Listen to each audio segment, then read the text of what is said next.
During both the Republican and the Democratic conventions, the issues of inflation and price gouging were at the forefront.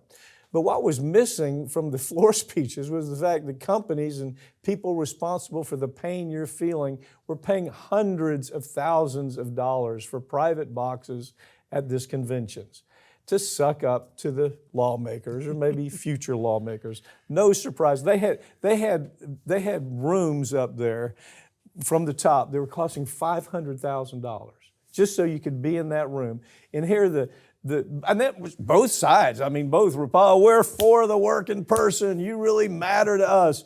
And then they're going to have drinks with the corporate America that tells them, well, we want to raise prices on this. We want to raise prices on insurance. We ought to be able to drill wherever the hell we want to drill. We ought to sell pharmaceuticals that might kill or cripple people and get away with it.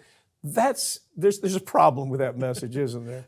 There really is. And I got to give credit here because Chris Cuomo, reporting for News Nation, he on the floor, actually, of the DNC, started openly calling them out. And he pointed out, it was like this at the Republican convention too, but you got suites up there that start at $500,000, some that go up to over $1.5 million. Yes. And what they're paying for is not the best seats in the House. They're paying for access. Yeah. They are paying for the opportunity to sit with these people for 4 days.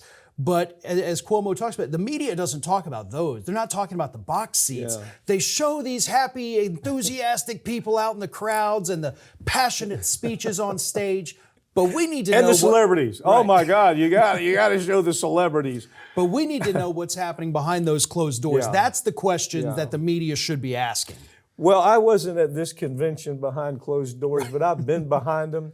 And what they do is parade candidates, okay? This is Joe Smith, and he's running here. He sure would like your help. Oh, by the way, he's real good on making sure that we don't control prices on drugs. Joe, why don't you take it away? That's what it's like. It's one after another. And so they're sitting up there completely disassociated with all of the realities that are being talked about on the floor. That's what's so disgusting about it. But I don't think it's ever going to change. Do you think Chris might have been upset that he wasn't up there anymore? Well, that's the thing is, because Chris was damn sure up there a lot, I can tell you that. Yeah, probably with his brother. Yes, I mean, that's. Yes. But if he were still with CNN, he probably would have been right there in the thick of it. And I will give credit, by the way, to News Nation. They actually do a really good job of being a true neutral in the media fight. I think you're right. I think you're right. I think politically, Dan Abrams is phenomenal. Yeah, they're really trying to do that, aren't they? They really are. And I hope they can keep up. It's not going to help them with advertising, as we remember Air America. Right. We came out with Air America. God, you were a kid back then. Yeah. It was a great we had Janine Garofalo, Al Franken. Just an incredible Sam Cedar, a lineup of Chuck D. You remember? Yeah. It was just this incredible lineup of liberal speakers. And Bobby and I had our own show called Ring of Fire. We couldn't get advertisers because everything we talked about was in their face. Yeah. We couldn't get car dealerships to come with us because we were talking about defective car parts. Couldn't get pharmaceutical cases to come. Advertisers to come. So but News Nation, fortunately, is tied into a bigger organization, and they have the staying power to accomplish what we're talking about. Is to truly come in neutral. We try to do that on this show. It's very difficult sometimes because the people who listen in get so friggin' mad. Pap, I can't believe that you said that. But that's what we have to accomplish. To me. Yeah. So I agree with you. They're doing a good job trying to do that. The Trump campaign has been hacked recently, and reports suggest that Iran could be responsible. Our cybersecurity infrastructure appears to be incredibly weak, and our leaders, they're not doing much to fix it. I've got Ring of Fire's Farron Cousins to talk about it.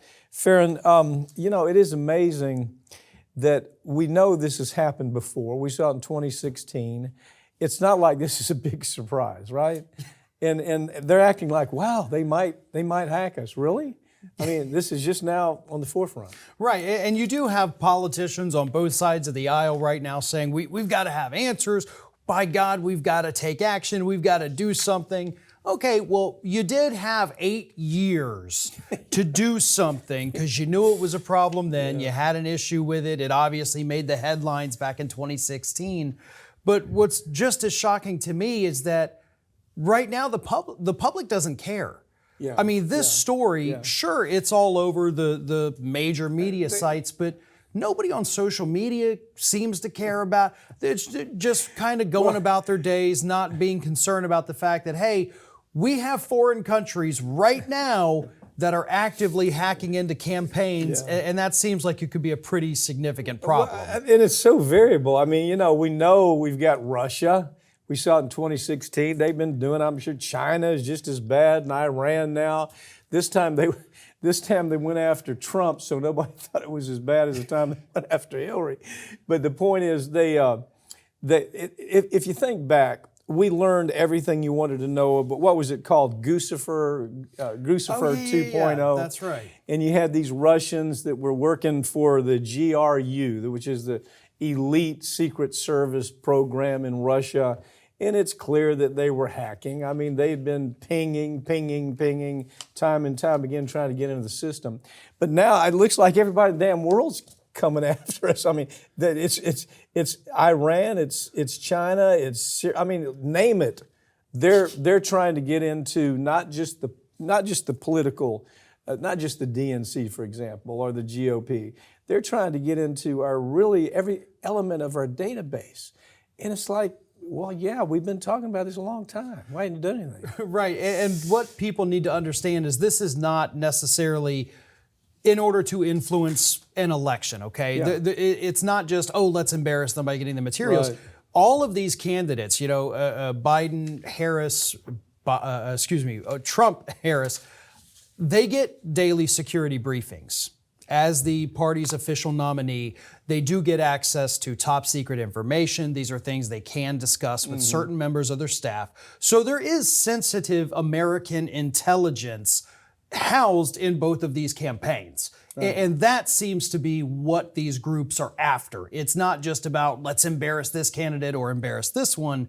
They want to get down to some meat that other people may not realize these campaigns could have. Well, the Trump, like the Trump hack. We were talking about they hacked into the narrative and the discussion that they were having with VP candidates to figure out who's going to be the best VP candidate. There's probably a lot of stuff in there, but it doesn't. You don't look at it and say, "Oh my God, this is a disaster." But it is a disaster when they get into the state election boards. Yeah. When they get into security stations of various types all over the country. Actually, I remember Obama talking about this for a very long time. He said, we've got to do something, we have to do something. I never saw anything happen, but I saw the discussion that something has to happen. Yes, and now they're having those discussions even harder, is we still need to do something, but still nothing happened. Yeah.